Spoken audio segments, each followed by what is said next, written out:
Nous allons nous exiler. Nous exiler? Mais où? Notre exil, je te le promets, sera source d'un monde nouveau. Mais nouveau, tu veux dire sans les autres? Sans ma mère? Sans mon père? Écoute donc, c'est mon rêve. Laisse-le te consoler. Mais je n'ai plus envie de rêver. Je ne veux plus qu'on m'insuffle du rêve. Écoute, je vais acquérir une terre, isolée de tout, loin de la suspicion des hommes. Mais moi, je ne veux pas partir comme ça. Et pourquoi crois-tu que les femmes d'aujourd'hui suivent les rêves des hommes? Écoute, une terre loin de toute perversité, avec des arbres partout, une rivière, un monde vierge et secret. Ouais, bof, ça m'attire pas tant que ça. Je préférerais le centre-ville d'une capitale, Tokyo. Ce sera un paradis, je te l'assure. Un Éden enfoncé au cœur de la forêt.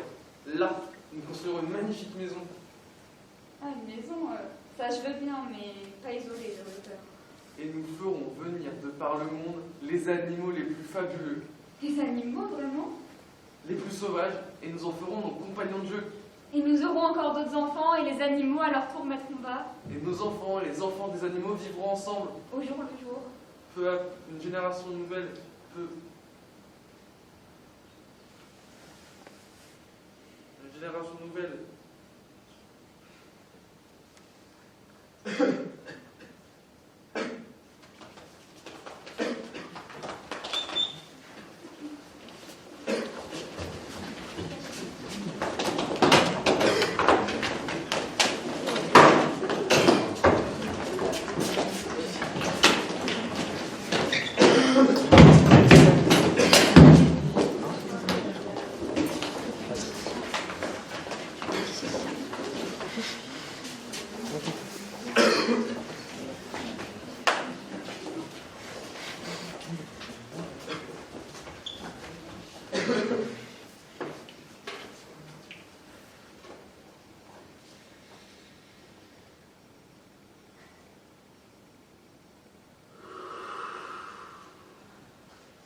Ça va, papy? Ouh, ouais. Je t'aime, papy. Je t'aime, papy, comme une chicha. Pour beaucoup de girafons. Je t'aime comme une chicha à 15 € avec une ponceau. Ici, pas besoin de cendrier ni de terrasse, Je t'aime comme un aquarium de fumée tout chicha allumé. ni boire ni manger. Un endroit pour respirer, inspirer, Inspirer, inspirer, inspirer, inspirer, inspirer, inspirer, inspirer. Je t'aime comme un minuscule volcan, mon petit papy. Ah, le paradis. Un grand lounge confortable avec plein de coussins. Je t'écrirai des lettres qui vont fossiliser les vapeurs. Je t'aime, mon Zanzibar repris de justice. Ta vie est une calligraphie de hasard entre souffle et cendres de charbon. Et si l'on veut faire de ton feu, fuis. Ta vie restera pour moi, papy. Comme un verre de thé à la menthe. Ah, mes princes de zizanie. Et tu mettras en Eucharistie les corps du feu. Fermez les yeux, fermez les yeux. Fermez les yeux, fermez les yeux. Et devine à quel goût j'ai plu. 13. Pomme. Cerise. On met la chicha au milieu, comme une marmite. Et on t'aimera toujours, papy. Comme un incendie maîtrisé, grand papy. Comme un soleil.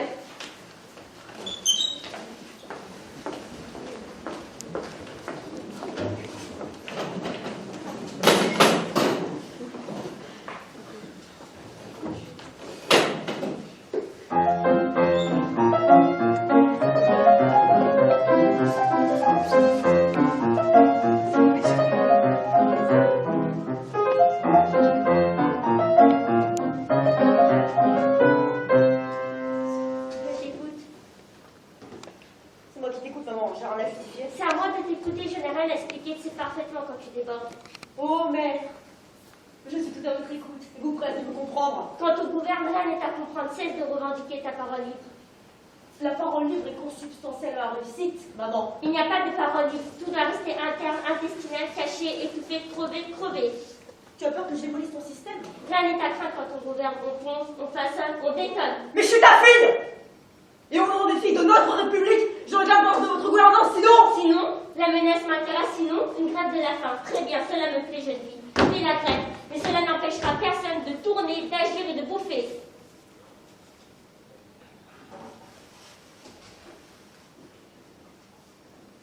regard par-dessus les toits. Je pense, et j'attends mon heure, et je me décide. Et je ne tomberai pas. Je ne tomberai pas. Et je me lancerai vers des voies lointaines. J'en ai incapable.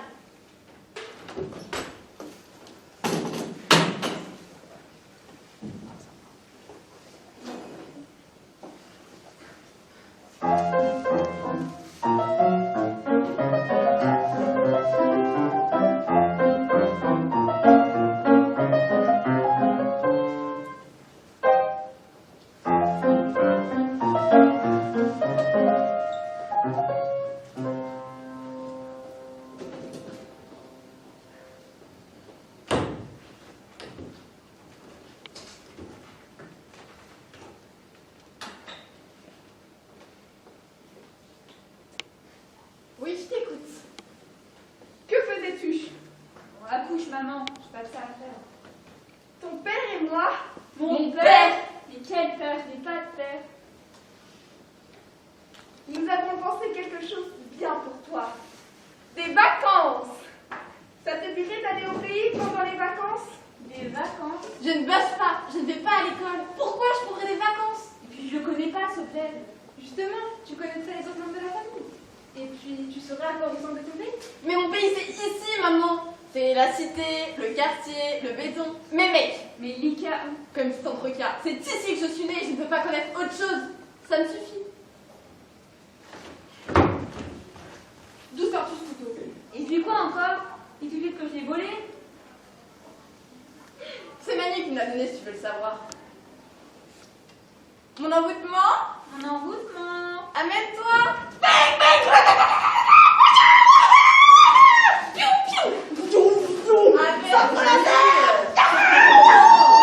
Et ça, c'est putain de mort qu'on s'entend. Bang bang! Explosion!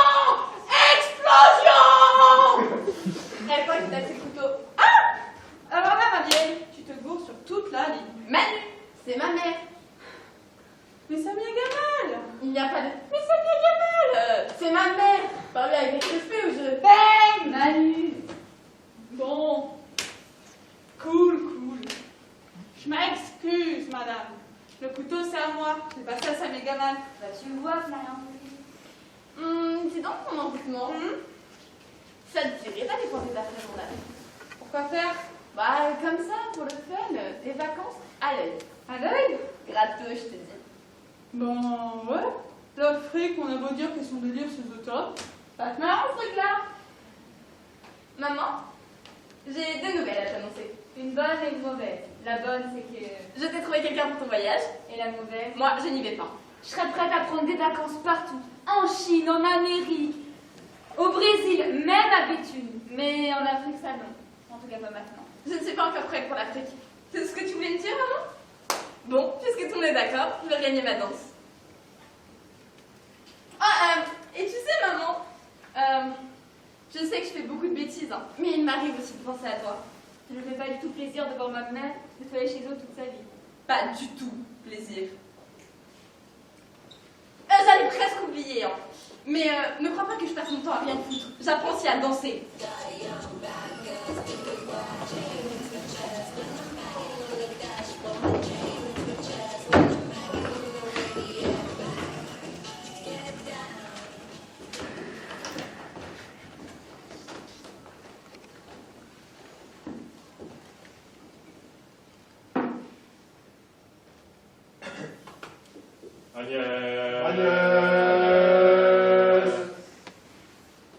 Agnès, pour m'écouter, laissez là votre ouvrage. Levez un peu la tête et tournez le visage. Là, regardez-moi là durant cet entretien, et jusqu'au dernier mot, imprimez-le vous bien.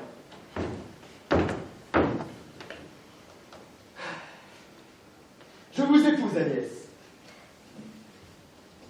Et 100 fois la journée, vous devez bénir l'heure de votre destinée. Contempler la bassesse où vous avez été, et dans le même temps, admirer ma bonté. Et qui de ce vil état de pauvre villageoise vous fait monter au rang d'honorable bourgeoise et jouir de la couche et des embrassements d'un homme qui fuyait tous ses engagements, et dont à 20 parties, fort capable de plaire, le cœur a refusé le vœu qu'il vous veut faire.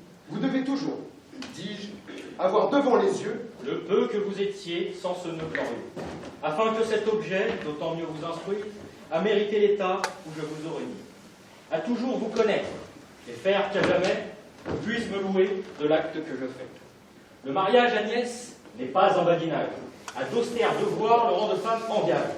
Et ne vous y montez pas ce que je prétends, pour être libertine et prendre du bon temps.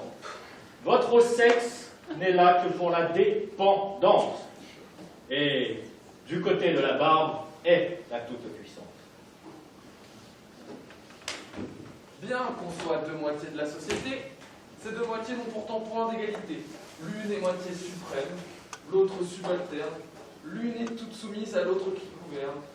Et ce que le soldat, dans son devoir instruit, montre d'obéissance au chef qui le conduit, à un valet à son maître, à un enfant à son père, à son supérieur le moins de petits frères, n'approche point encore de la docilité, Et de l'obéissance, et de l'humilité, et du profond respect où la femme doit être pour son mari, son chef, son seigneur et son maître.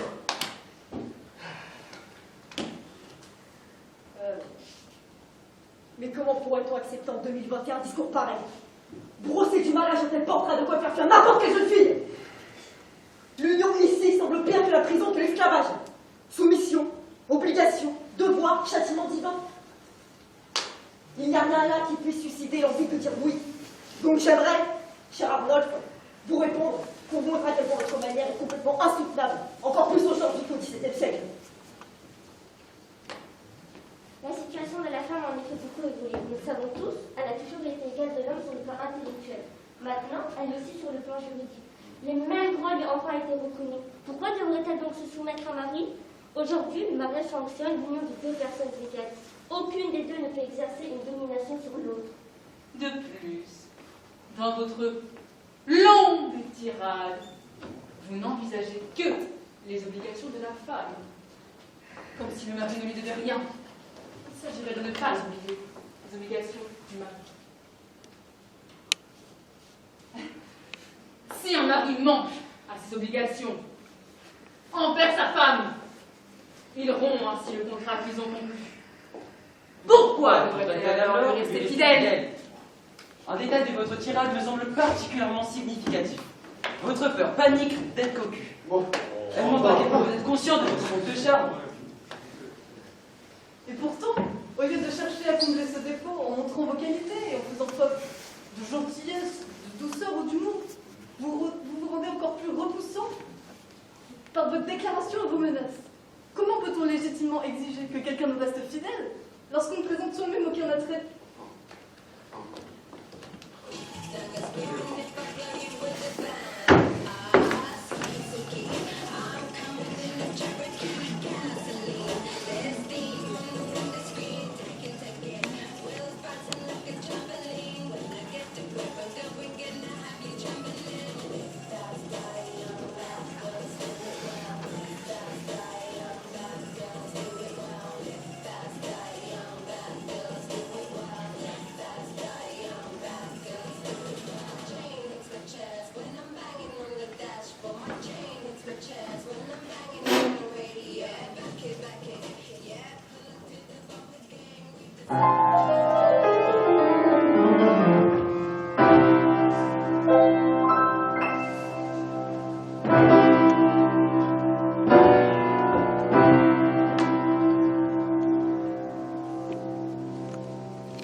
Chère grand-mère, belle grand-mère, délicieuse grand-mère, fille, mère, maîtresse, épouse et gagne-pain des professeurs.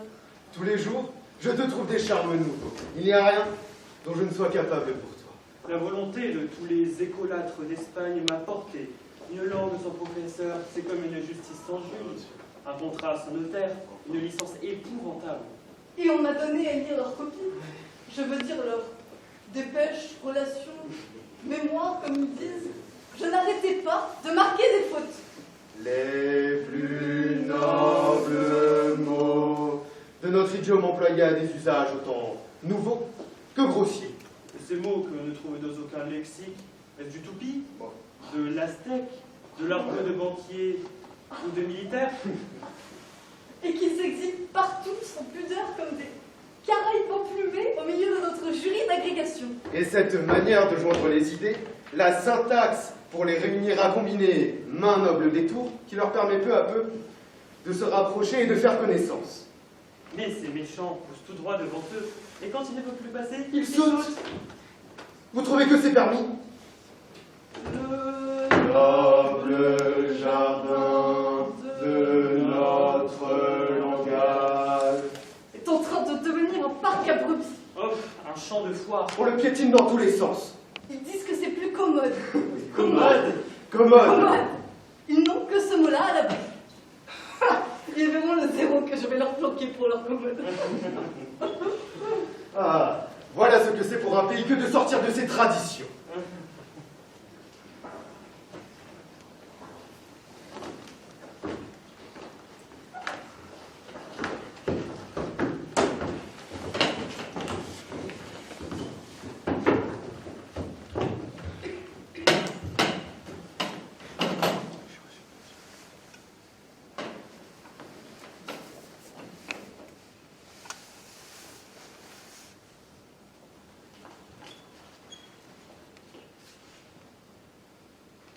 Intensé, mais voulez-vous être père? En connaissez-vous les devoirs?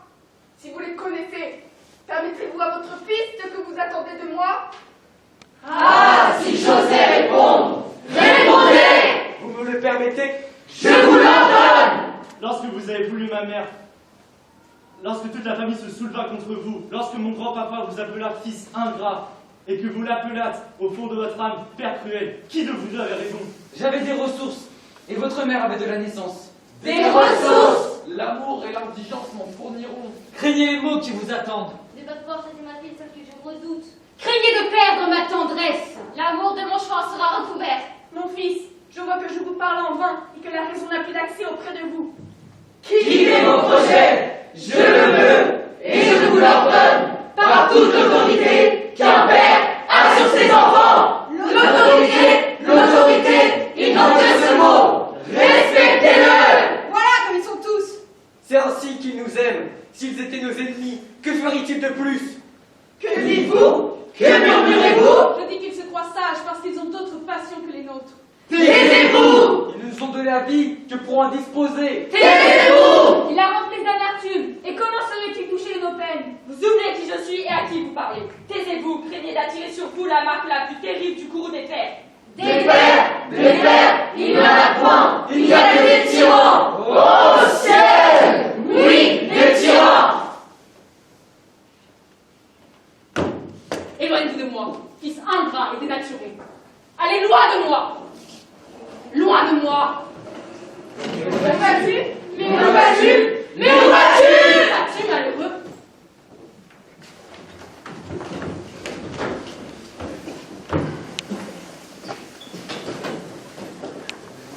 D'ailleurs, voici un texte d'Ariel Mouchkine.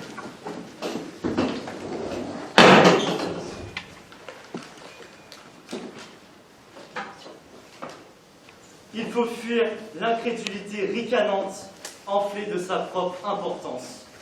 Fuir les triomphants prophètes de l'échec inévitable. Fuir les pleureurs et vestales d'un passé avorté à jamais et barrant tout futur. Et surtout, disons à nos enfants qu'ils arrivent sur Terre quasiment au début d'une histoire et non pas à sa fin désenchantée. Ils en sont encore au tout premier chapitre d'une longue et fabuleuse épopée dont ils sont, non pas les rouages muets, mais au contraire, les inévitables auteurs. Il faut qu'ils sachent que, ô merveille, ils ont une œuvre faite de 1000 œuvres à accomplir, ensemble, avec leurs enfants et les enfants de leurs enfants. Disons-le haut et fort, car beaucoup d'entre eux ont entendu le contraire, et je crois, moi, que cela les désespère. Quel plus riche héritage pouvons-nous léguer à nos enfants que la joie de savoir que la jeunesse n'est pas encore terminée et qu'elle leur appartient. C'est notre monde. Nous le façonnerons à notre manière, à notre image.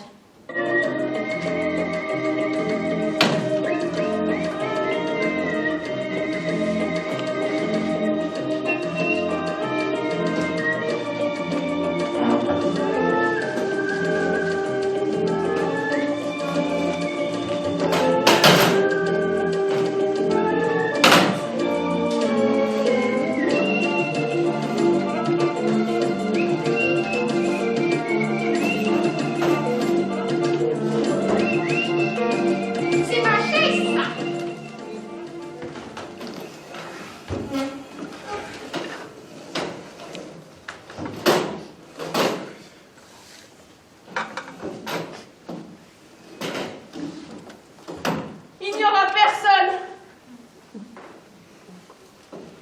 Ah bon? Vous croyez? Vous vous foutez de ma gueule? J'ai pas ici. Réchauffement climatique, mon cul! Ça, c'est la chaleur humaine qui fait défaut. Vous pourriez y mettre un peu du vôtre. Vous êtes la remplaçante? Je suis le remplaçant. Mais elle était très bien, celle que vous remplacez. Propre. Très propre. Aucun problème avec la brigade sanitaire. Jamais. Il y a pourtant comme une odeur.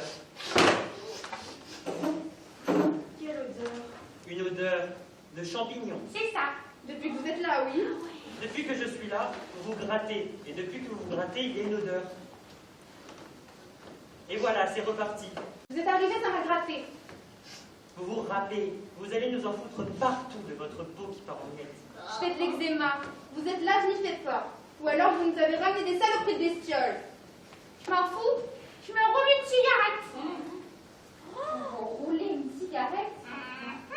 Je me roule une cigarette.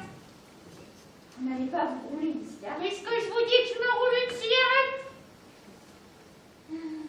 C'est métaphorique. Ah non, c'est pas du tout métaphorique. J'ai du papier, j'ai du tabac, je mets le tabac dans le papier. Je me roule ma cigarette.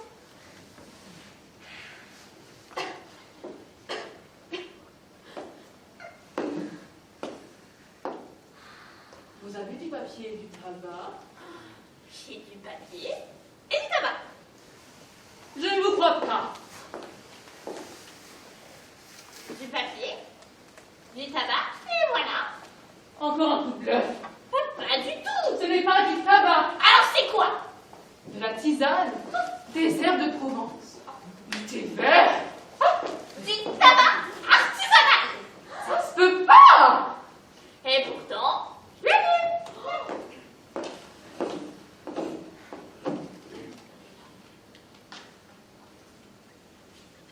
Une brigade sanitaire. Ouais, je prends le risque. Et je la fume. Cette odeur. Ah, ça? La chimie.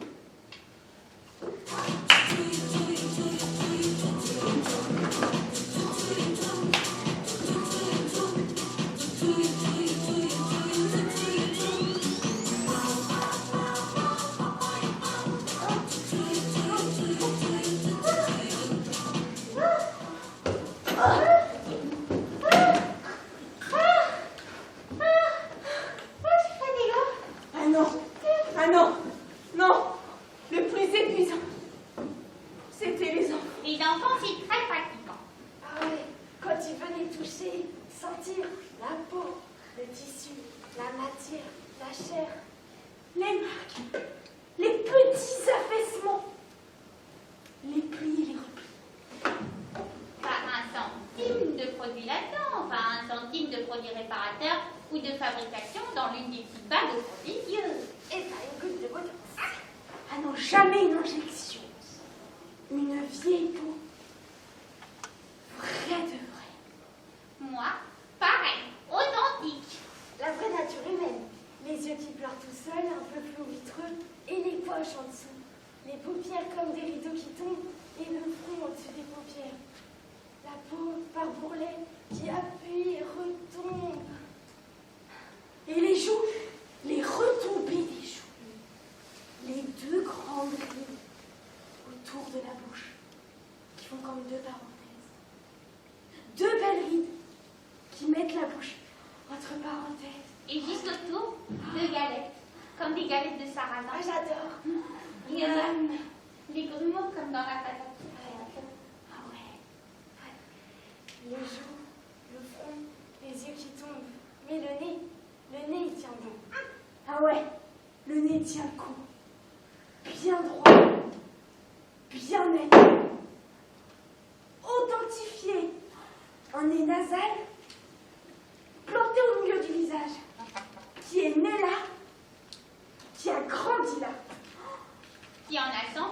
des odeurs, des parfums de gitane, avec filtre, ou sans filtre, quand ça existait encore.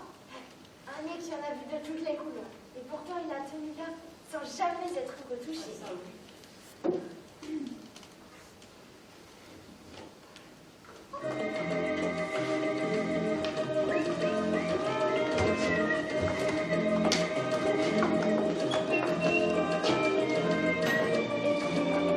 Ah oui, excusez-moi. J'aurais dû vous en parler avant le début du spectacle. Enfin, après, vous avez éteint le téléphone portable? Oui. C'est complètement idiot. Et si quelqu'un cherche à vous joindre, non mais vous avez pensé à ça? Mais il peut arriver n'importe quoi pendant que vous la coulez douce au théâtre. Votre papa qui fait un AVC, le gamin qui s'ébouillote avec l'eau des pâtes. Vous avez pensé à ça? Je comprends pas tous ces théâtres qui demandent d'éteindre les téléphones portables. Non mais enfin, si on devait éteindre son téléphone portable à chaque fois qu'on va quelque part, alors à quoi bon avoir un téléphone portable? Et puis ils ont une manière de demander ça, avec une espèce de suffisance. Comme s'ils avaient le monopole du bon goût. Eh bien non, messieurs les théâtres, vous n'avez pas le monopole du bon goût. Parce que je peux vous assurer qu'avoir un père qui meurt d'un AVC Ah 22h30. alors qu'il aurait pu être sauvé si vous aviez laissé vos téléphones allumés, ça c'est du mauvais goût.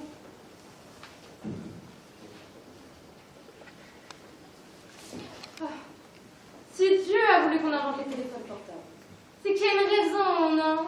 Dans quel monde on vit? Les gens sont stigmatisés. On ne peut plus sortir son téléphone dans le métro sans que quelqu'un vous regarde de travers. Mais il va quand même pas avoir une conversation téléphonique privée dans une rame de métro. Et pourquoi pas? Pourquoi pas? Enfin, si Dieu a voulu qu'on ait une conversation téléphonique privée dans une rame de métro, c'est qu'il y a une raison. On ne peut plus rien faire. On devrait avoir honte? Eh bien non, je n'ai pas honte d'avoir un téléphone portable. Et non, je n'ai pas honte d'avoir des amis qui cherchent à me joindre à tout moment. Et non, je n'ai pas honte de me rendre disponible à leur appel. C'est ça la fidélité. Alors qu'on ne devait pas m'emmerder avec le théâtre. Le théâtre, c'est du faux. C'est des personnages. Les gens, les vrais. Ils sont ailleurs, ils sont là. Ça c'est les vrais gens. Ça, c'est la vraie vie. Ça, c'est l'AVC du papa. Andromaque. Hamlet. Ou qu'on sort. C'est pas eux qui vont faire le bouche à papa qui est en train de faire son AVC. Ça serait d'ailleurs parfaitement inutile. Je sais pas si vous avez déjà essayé de faire du bouche à bouche à quelqu'un qui est en train de faire un AVC. Donc, si vous avez des coups de fil à passer... Passez-les. Les acteurs attendront. Après tout, quand vous êtes à la maison et vous regardez un DVD, Vous appuyez sur pause. Les acteurs attendent. Et pardonnez-moi sans aucun mépris de ma part, Mais si Brad Pitt et Angelina Jolie peuvent attendre, ou a fortiori, faut quand même pas faire plus qu'on a le trou. allez-y, continuez.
Eric, ça fait combien de temps?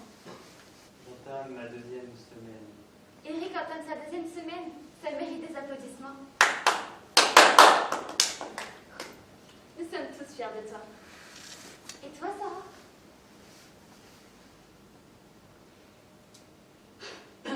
très bien. Je suis angoissée. J'ai des palpitations, des tremblements. Tu veux en parler? Bah, je ne me sens pas très bien. Je suis angoissée, j'ai des palpitations. Nous sommes tous là pour t'aider. Est-ce que nous sommes tous là pour aider Sarah? Oui, allez, courage, Sonia. Sarah! Tony, tu es avec nous? Tu ne veux pas parler? Allez, aidons tous Tony à parler. Allez, Tony, parle. parle. J'ai craqué. Tu as craqué? Ouais, j'ai craqué. Craqué? Vous avez craqué? Vous voulez en parler? Ben, j'ai craqué. J'ai entendu la sonnerie du texto. Ça doit être quelque chose d'important, je me suis dit. J'ai essayé de me concentrer sur autre chose. Tu as essayé de chanter ta chanson refuge? Oui, moi c'est I'm Still Loving You de Scorpion. Très efficace. Non, pas du tout efficace. J'étais obstinée par ce texto. Je devais savoir ce qu'il contenait. Ça devenait une question de vie ou de mort. Si quelqu'un m'envoie un texto, c'est que quelqu'un pense à moi. Mais qui et comment pense-t-il de moi? Que pense-t-il de moi?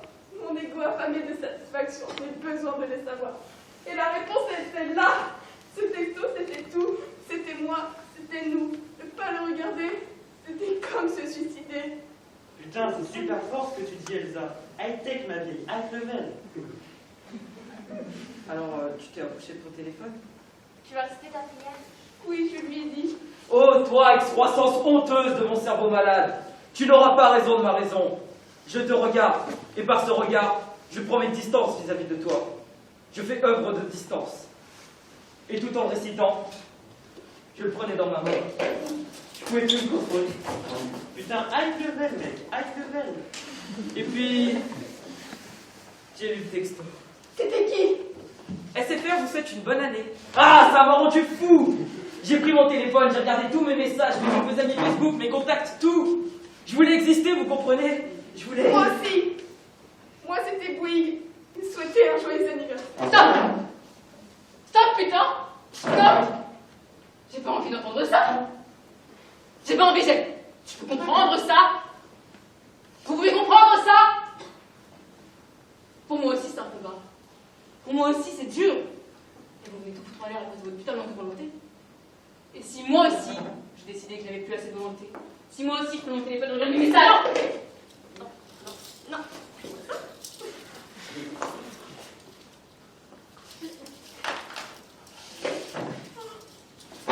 Non! Gardons-nous de la tentation. Il faut stopper l'hémorroïde, l'hémorragie. Je veux, Sonia, Tony, Elsa, que vous fassiez un geste fort pour montrer l'exemple. Sinon, tout part en couille. Je veux que là, maintenant, vous preniez vos téléphones et que vous les fracassiez contre le mur.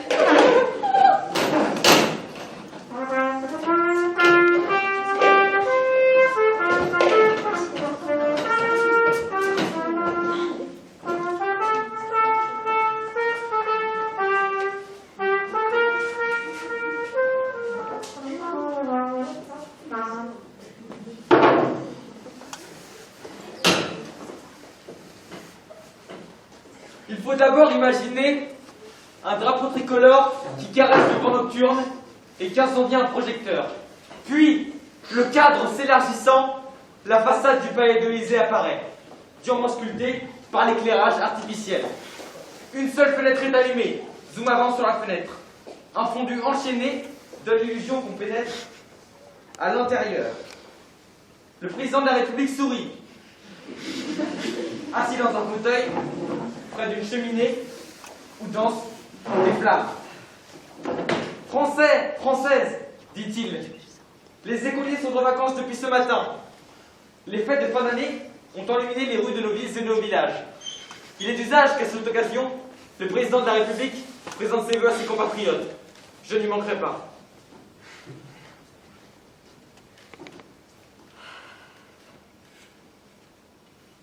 Mais justement, mes vœux vont revêtir cette année un caractère tout à fait exceptionnel. C'est que je voudrais vous entretenir d'un grave et grand sujet et vous faire une proposition révolutionnaire. Révolutionnaire, oui, aussi étrange que cela puisse paraître de la part d'un président de la République et de surcroît à la veille de Noël. Voici ce dont il s'agit. Quand on parle des grands fléaux dont souffre notre société actuelle, on cite la drogue, la violence, le tabac, l'alcool et les accidents de la route. Les chiffres qu'on montre sont effrayants et nous devons certes lutter pour qu'ils diminuent. Mais heureusement, ces chiffres ne concernent qu'une minorité d'entre nous. Or, il existe un fléau plus insidieux, plus sournois, qui risque pour la population tout entière à la plus hideuse des dégénérescences. Ce fléau n'a même pas de nous. Ce serait pour chacun d'entre nous la perte progressive de la fraternité. Vive la République et vive la France!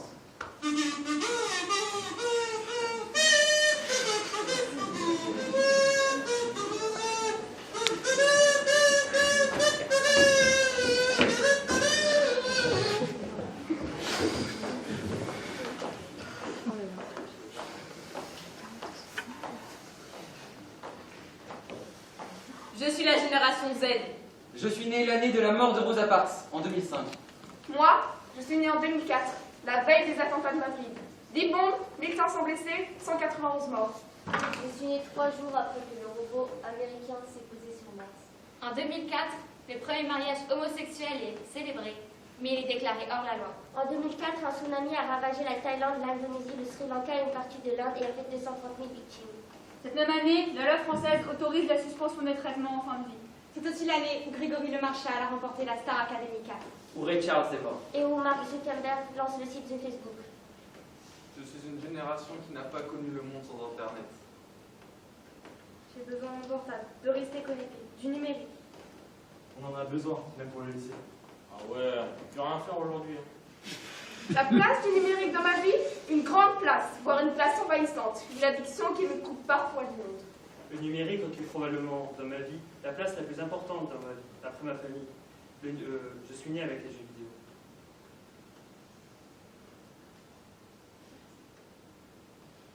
Si on prenait mon téléphone, une journée, ça irait. Mais pendant plus d'une semaine, alors là, non, ça me dérangerait. J'utilise Internet pour joindre mes proches qui habitent loin, pour discuter avec mes amis, pour m'informer, pour lutter. Je fais partie d'une génération qui souhaite changer les choses. Je veux me battre pour l'égalité entre les hommes et les femmes. Je veux défendre la cause des personnes LGBTQIA+, à travers le monde. Je veux faire cesser les violences faites aux femmes et aux enfants, me battre contre la pauvreté et le racisme. Je veux changer les choses d'un point de vue social, mondial et environnemental. Je veux qu'on arrête de faire souffrir les animaux. J'aimerais qu'on se penche plus sur l'idée de la santé mentale des jeunes aujourd'hui. Je veux m'investir dans la lutte intersectionnelle. Je veux lutter pour l'écologie et contre la déforestation. Ce sont les arbres qui produisent l'oxygène. Et si on les coupe, on meurt. En plus, la pollution perce des trous dans la couche d'ozone, augmente le niveau de l'eau et inonde les îles. Et là aussi, on meurt. Voyez. Je suis d'une génération presque adulte. Je me souviens des attentats de Charlie Hebdo et du Bataclan en 2015. Je me souviens de la première fois où j'ai compris le sens du mot famille. Je me souviens du 14 juillet 2016, à Nice. Je me souviens de la peur Polanski. Je me souviens de la fois où j'ai vu un bout du mur de Berlin. Je me souviens de la première sieste dans un hamac. Je me souviens du jour où j'ai appris que le Père Noël n'existait pas. Je suis une génération qui a vécu sa jeunesse avec le Covid-19 et qu'elle sonne. J'ai peur de ce qui va se passer après. J'ai peur du silence et de la routine. J'ai peur des gens et de moi-même. J'ai peur de ne pas réussir mes examens, de ne pas être au niveau. J'ai peur de finir seule et d'échouer dans tout ce qui me tenait à cœur. J'ai peur de ne pas réussir à protéger mon petit frère du monde qui nous entoure. J'ai peur de m'éloigner du bord quand je suis à la mer et de ne plus savoir ce qu'il y a autour de moi. Je me sens perdue. J'ai peur de la vie. J'ai peur des insectes. Surtout des fourmis. Je fais partie d'une génération qui kiffe la vie. J'aimerais pouvoir vivre longtemps sans avoir à me torturer l'esprit en permanence. J'aimerais rester en vie. Survivre, c'est assez primordial. J'aimerais réaliser mes rêves. Et moi, j'aimerais faire des études pour avoir un boulot qui paie bien et pour pouvoir voyager partout autour du monde. Moi, j'aimerais vivre dans une société où chacun puisse être ce qu'il veut être sans être jugé. J'aimerais vivre dans l'insouciance. J'aimerais ne pas avoir à attendre. Moi, je voudrais devenir acteur. Moi, j'aimerais écrire des livres. Moi, j'aimerais danser. Moi, j'aimerais chanter.